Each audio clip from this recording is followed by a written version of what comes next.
انا انزلناہ فی لیلۃ القدر، بے شک ہم نے اتارا قرآن لیلۃ القدر میں۔ وما ادراک ما لیلۃ القدر، آپ کو کیا پتہ ہے لیلۃ القدر کیا ہے؟ لیلۃ القدر خیر من الف شہر، لیلۃ القدر بہتر ہے 1000 مہینے سے، یعنی اس رات کو اگر عبادت کی جائے تو 1000 مہینے کی عبادت سے افضل ہے۔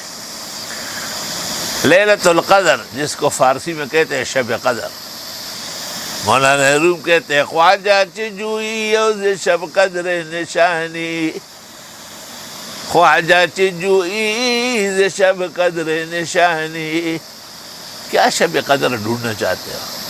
ہر شب قدر است اگر قدر بدانی، ہر شب قدر ہے، کاش کہ تجھ میں احترام و اخلاص آ جائے۔ جب کسی رات میں ہم تم پہ غزل کہتے ہیں، انہی راتوں کو تو ہم شب وصل کہتے ہیں۔ بے شک ہم نے اتارا اس قرآن کو قدر و منزلت کی رات میں، کہتے اللہ کا اپنا ارادہ عرش کے تختیوں پر ظاہر ہوا، اور پھر عرش کے تختیوں سے آسمان دنیا پر وہ شب برات کی 15ویں تھی، اور وہاں سے پیغمبر و صحابہ کی خدمت میں پورے عالم کے لیے 23 سال میں۔ تو نزول 3 طرح ہوا ہے، ایک اجمالی، دوسرا تفصیلی، تیسرا تدلیلی۔ جو ما ادراک ما لیلۃ القدر، آپ کو کیا پتہ ہے لیلۃ القدر کیا ہے؟ لیلۃ القدر خیر من الف شہر، لیلۃ القدر بہت بہتر ہے 1000 مہینے کی عبادت سے۔ اس پر بحث ہے کہ یہ عبادت کی رات ہے یا جاگنے کی رات ہے۔ حضرت اقدس مولانا انور شاہ کہتے ہیں کہ نہیں، یہ جاگنے کی رات ہے۔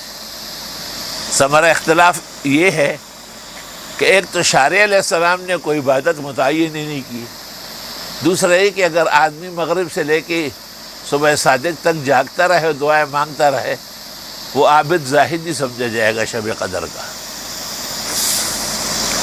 سمجھا جی خبر ہے سے عوام میں بھی مشہور ہے، بڑی رات، جاگنے والی رات۔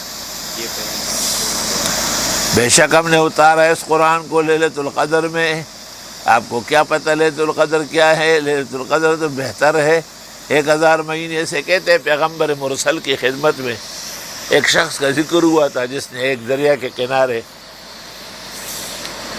60 سال اخلاص کی عبادت کی تھی، تو صحابہ فکر مند ہو گئے کہ ہماری تو اتنی عمر نہیں ہے، کیونکہ پیغمبر نے کہا ہے عمری و عمر امتی ما بین 60 الی 70، میری اور میری امت کی عمر 60-70 کے لگ بھگ ہوگی۔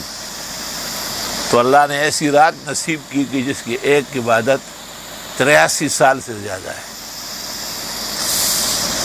تنزل الملائکۃ والروح فیہا، اترتے فرشتے اور روحیں، تمام ارواح بھی اترتی ہے، یا روح الامین جبریل مراد ہے، یا روح خاص مخلوق ہے۔ باذن ربہم، رب کے حکم سے، من کل امر، تمام فیصلے لے کر جو خدا بھیجنا چاہے۔ سلام، ساری رات سلام سے بری رہتی ہے، ساری رات بندوں پر سلامتیاں برستی ہے، یا حتی مطلع الفجر، یہاں تک کہ فجر طلوع ہو جائے۔